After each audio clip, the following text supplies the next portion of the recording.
तर आज एकनाथ शिंदे सुद्धा कुंभमेळ्यात दिसून आले आहेत. तर बघा, हिंदुत्वादी विचाराचे जे नेते मंडळी आहेत, जे हिंदू धर्माला मानतात, जे हिंदू राष्ट्रामध्ये राहून कुंभमेळ्यासारख्या महाकुंभसारख्या त्याला मान ठेवतात, ते प्रत्येक जण तुम्हाला तिथे दिसतील.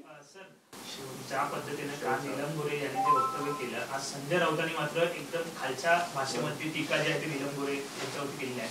महिला आहे परंतु एकदम खालचे शब्द जे आहेत.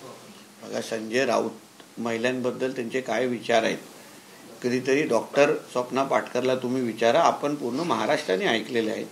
मुळामध्ये संजय राऊतला तो नीलम गोरेचं स्टेटमेंट दुखणारच, कारण अगर उद्धव ठाकरे मर्सिडीज घेत असतील तर हे स्वतः मारुती मागतात,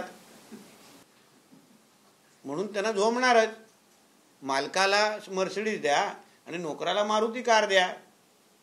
ते त्याच शाळेचे विद्यार्थी असल्यामुळे त्यांना झोमणारच. सर, हेच राऊत म्हणतात की नीलम गोरे लक्षवेधी लावण्यासाठी पैसे घेतात.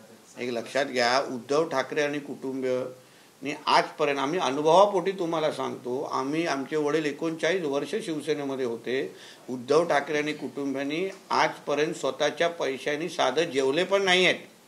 हॉटेलचं बिल पण ते देत नाहीत. घरातल्या AC पण व्हिडिओकॉनचे लावलेले आहेत आणि म्हणूनच दूधनं खासदारकी दिलेली होती. बाहेरगावची तिकीट असो किंवा तर म्हणू नये, पण अंतर्वस्त्राचे पण पैसे ते स्वतःने हाताने देत नाही. मी तुम्हाला दुकानाचं नाव देऊ शकतो. म्हणून संजय राजाराम राऊतला सांगेन, तुला अगर खरंच तुझ्या माडक्याचं वस्त्रानन करायचं असेल तर एक खुली पत्रकार परिषद घे, माझ्या बाजूला बस. आम्ही तुम्हाला सांगतो की उद्धव ठाकरेच्या गाड्या कुठून येतात, कपडे कुठून येतं, जेवण कुठून घेतलं जातं, याचे सगळे जे डिटेल. आत्ता आपण उद्धव ठाकरेची घराची लॉन्ड्री हे लीला हॉटेलवरून केली जाते. नाव पण यादव दिलं जातं. त्याची रिसिप्ट तुम्हाला दाखवू शकतो आम्ही. आत्ता आपण त्यांच्या घरात जे काही सँडविच जातात ना, ते ट्रायडन हॉटेलवरून जातात नरिमन पॉईंटच्या.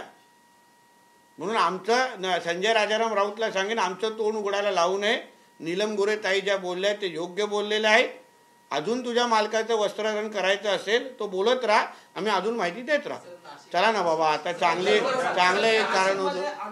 धार्मिक स्थळांवर जी पालिकेने कारवाई केली त्याच्यानंतर आताही नाशिकमध्ये जे ते तणावाचं वातावरण आहे. तणाव कशाला असलं पाहिजे? या राज्यामध्ये जे अगर अनधिकृत तुम्ही बांधकाम कराल तर पहिल्या दिवसापासून आमच्या मुख्यमंत्री साहेबांनी अतिशय स्पष्ट भूमिका घेतलेली आहे की हे हिंदुत्ववादी विचाराचं सरकार आहे. तुम्ही कुठलेही अनधिकृत बांधकाम कुठेही कराल, कुठल्याही धार्मिक स्थळाच्या आजूबाजूला कराल तर ते तोडलाच जाणार आहे. त्याप्रमाणे नाशिकमध्ये आज मस्जिदच्या आजूबाजूला असलेलं जे काही अनधिकृत बांधकाम होतं ते तोडलं गेलेलं आहे. ते उशिरा तोडलं गेलेलं आहे असं आमचं म्हणणं आहे. त्यासाठी देवेंद्र फडणवीसजींना मुख्यमंत्री व्हायला लागलं आणि म्हणून ते तुटलेलं आहे. चला, धन्यवाद.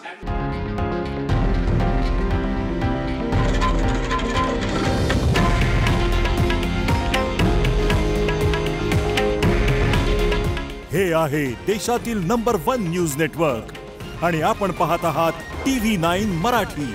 काळजी तुमची, हित महाराष्ट्राचं.